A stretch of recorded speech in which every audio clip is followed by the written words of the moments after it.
Thank you, Madam Chair. And I just want to get into the census information. You know, we all know it's used for the boundaries of congressional districts as it's been since the beginning of our republic. I mean, it was designed for that purpose. And now it's also used to distribute more than $600 billion per year in our communities. So it's very important, and I want to thank the panel for being here today to discuss this issue. Pennsylvania's 12th congressional district has many rural areas where the census would define have hard-to-count populations. In fact, the town or the village I live in has a population of less than 1,000, and again, these areas would be defined as hard to reach by the census. Looking at this, I think it's important, you know, we look back on what we've been able to accomplish in 1969, putting a man on the moon and returning him safely to Earth, okay? And we can do that in 1969, we're in 2020. And I think that we need to look at, it's essential that we put forward proven strategies and the use of that technology that we've been able to get over the years to ensure that the rural communities are properly counted in a 2020 census. And again, we know that the mailings are set to begin in a few short months.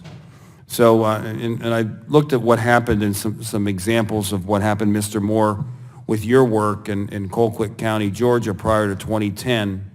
It's an example of reaching hard-to-count communities.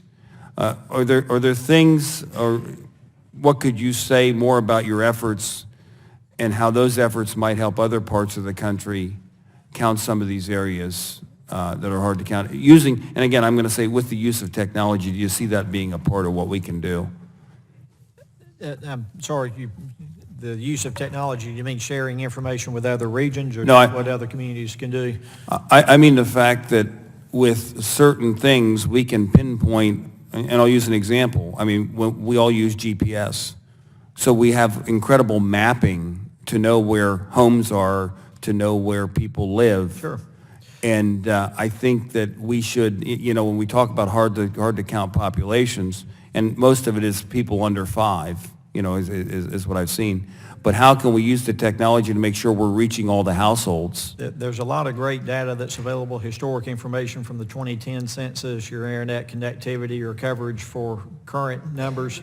You also have a lot of different options. We had a program called LUCA, and forgive me, everybody at the table probably knows what it is, but I can't remember what the acronym stands for, but we recorded every address in every county in Georgia, and Georgia had one of the highest participation rates, and that's critical because that determines where the mail is going to go, and the ones that don't respond, that gives you an address where the enumerators can go door to door. I'd go back, you got a 1,000-person community, I guess, that you were worried about, and I would... Well, not just that one, but that's just an example Sure. of what rural PA-12 looks like. I would suggest that community have their own complete count committee or have a group, because again, they're going to be more familiar with where people congregate, where people go, who people trust, who the trusted voices are for different segments of the community, and come up with a plan to make sure that everybody, again, is educated and aware of the census, why it's important, and they're motivated to respond when they get that first mailing in the mail, instead of having to get somebody to drag them in to do it. You want to make it where they realize, again, how important it is, and they voluntarily fill it out that first time they get a mailing. Your enumerators, the response rate when they go door to door is extremely low. So our goal for everybody that we're dealing with is to try to have the highest percentage of people voluntarily fill out the census as possible. I know I probably didn't answer it directly because I'm not familiar with the community, but I'll be glad to share with you some suggestions or ideas that we've shared with other communities, and be glad to follow up with you by phone or somebody from your community to try to help them out too. I appreciate that, because what we're looking at doing is making sure we accurately count everybody.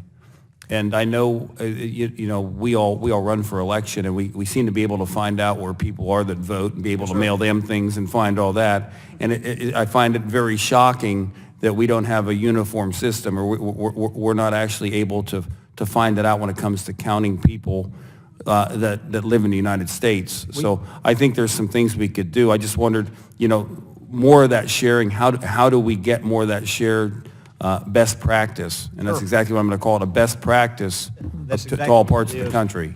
We've got a plan for our 41 counties. We've got a plan for our state, and be glad to share it. We've actually got, I mentioned our 41 counties several times. We've got probably 6 to 10 counties outside of our service area that we're supporting, and would be glad to assist or help Okay. you to. The gentleman's time has expired, but he raises an important